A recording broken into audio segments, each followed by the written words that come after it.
Up to the plate. Hi, this is Robert Ferguson. I want to say thank you. This is part 3 of 8 as we talk about the scale because many people are allowing the scale to keep them mentally in jail. Their blood glucose could be getting better. Their body fat percentage could be dropping. Their clothes are fitting better. Everything is better.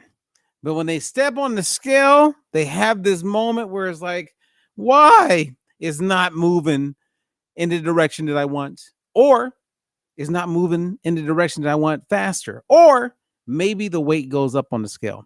I don't know, but I do know this. As I've been in this space for a really long time, this is one of the few things that has never changed. People allow the scale to play games with them, and it plays games that the scale will always win unless you overpower yourself with a ton of knowledge. Now, here's a tip that I'm going to share with you. And then I'm going to play a little video for you so you can see exactly what I mean as I share this. And that is when you weigh yourself, which you want to weigh yourself, okay, we want to measure. We need to know where we are. And the weight on the scale does help us understand where we are.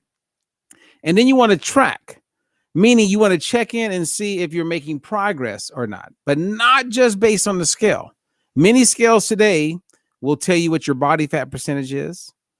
And some of them will tell you what your water intake is. They give you like an idea. And because of that, if you're tracking, right, you measure, you track, it puts you in a position when you're not getting the results that you want, you change. You change what you're doing. You make adjustments. You pivot.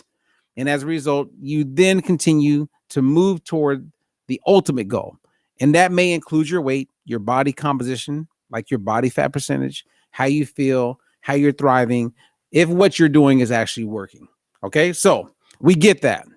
So my tip for number 3, and it's very important that you get this, is that use the exact same scale under the exact same condition. That means wearing the same clothes, the same time of day, do everything the same. And that's why if you're going to weigh yourself, you wake up in the morning, weigh yourself first thing in the morning before you drink any water, because if you drink 2 cups of water, that's a pound. You're going to weigh a pound more. You know, when I wake up and I want to step on the scale and I'm looking at my body composition and all of that, I always go to the restroom. Then I step on the scale. I like to step on the scale wearing the exact same thing all the time. And I encourage you to do the same. Don't get on your scale and then decide you want to check your weight at your friend's house. It's not under the same conditions. And guess what? Who knows? So I'm going to play this little video and I want you to check this out. Okay. This lady, we have step on the scale multiple times. Okay. Let's bring it down.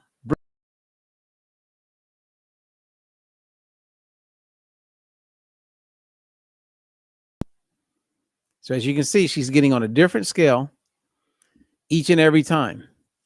And each and every time she gets on the scale, she's getting different numbers. This is a prime example of what can take place if you're using a different device to check your weight.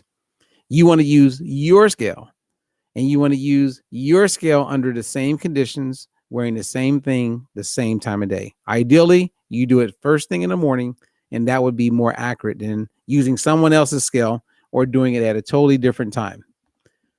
You with me? So, do you have any questions about the scale? I mean, we could go on and on. This is a simple one, but sometimes it gets overlooked and people totally miss the opportunity of knowing exactly how to maximize their situation. You know, when I was doing a ton of work in the boxing world, we would have a scale, and what we would do is we would get someone like with me. We would go down to the scale where the fighter is going to step on, you know, and get weighed. And we would have someone step on that scale, get off of that scale, and then step on the scale that we have that's portable. So we would have a pretty good idea on the changes or the difference between the scale that's going to count and the scale that we're using to kind of test ourselves before we actually go down and do the official weigh-in. And even then, it changes, because if you're moving it, you know, taking it to work, taking it to a friend's, moving it into another room, depending on the flooring, how it's leveled, it can change what your weight is going to be on that scale. So get your scale, set it up, put it in a position where you don't move it constantly, and then weigh yourself as we've discussed. It can make all the difference, because even people who have the knowledge, they're educated, they're trained, they still allow the scale to put them mentally in jail. And they get discouraged, they get frustrated, they feel like it's not working. And I get to hear it all the time as I work with clients, and whether it's working with a big insurance company, doesn't matter. That scale is there. And people are weighing themselves totally different. Like, I had someone not long ago, I thought that they were weighing themselves first thing in the morning. Come to find out, because they had done their weight the first time as I was working with them in the evening, every time they would give me their updated numbers, it was in the evening.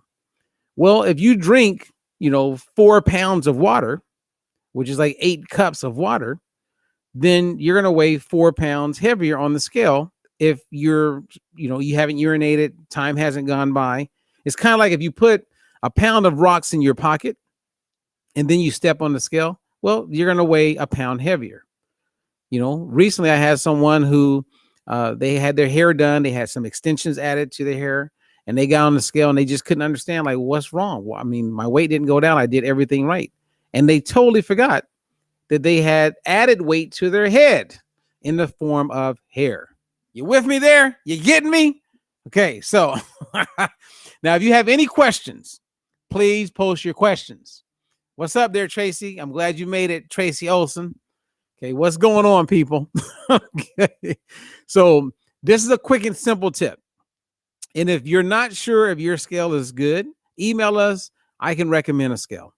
They have scales that you can buy on Amazon for like $30. And if you're a Prime member, you can get that baby sent to you at no cost for shipping. Other thing that I would say is make sure you have, accurate, up-to-date batteries. If you have not touched that scale and you haven't changed the batteries in over a year, then that could play really a big role in what kind of reading that you're getting. So I take the scale very seriously, and I'm going to do everything I possibly can to make the most of that moment of that get real moment when you step on the scale. You want to make sure it's real and not something that's false, because as we know, false evidence appearing real, right? You start building that fear of stepping on that scale. I know people who run from the scale. They do not want to go. They don't want to know. I've had clients say, Robert, when I go to the doctor and they want to weigh me, I go, no, I just tell them what my weight is. One of our coaches, Miss Amy, I'll never forget having a conversation, and I encouraged her. I said, look, when you go in and they're going to have you step on their scale, then bring your own numbers and bring your body fat percentage so that they're clear. Because if you go in the afternoon, you've eaten breakfast, you've had a snack, you had some water, you've been keeping your body hydrated, you had lunch. Well, the average person will consume about 3 to 5 pounds of food in the course of a day, not counting the 6 to 10 pounds of water that they're drinking in the course of a day. Well, depending on the last time you had a sip of water or the last time you ate, that 100% is going to play a role on what your weight is going to be when you step on the scale. We want to win. I want you to win. Don't let the scale discourage you. Okay. We can outwit the scale. There's tools and techniques to make that happen, but it is a good way to measure one of many markers as you're making progress with improving your overall health. Okay. So the scale can be your friend or it can be your foe. That's totally up to you. Now, if you need a scale recommendation, we've provided some information, in the comments or in the description. You can email us and we'll give you a recommendation for a certain scale that is affordable. I found one that's like less than $30, and it really is a good scale. And we don't make any money. I'm just trying to get it out there and help people like maximize their desire and ability to get the results that they want and have accurate ways of measuring their progress or digress. All righty. So you guys have a good one. This is Robert Ferguson. If you want to learn more, reach out to us. We're here to help you. Okay. I want you to win. We can all win now and in the end. Okay. It's time to go.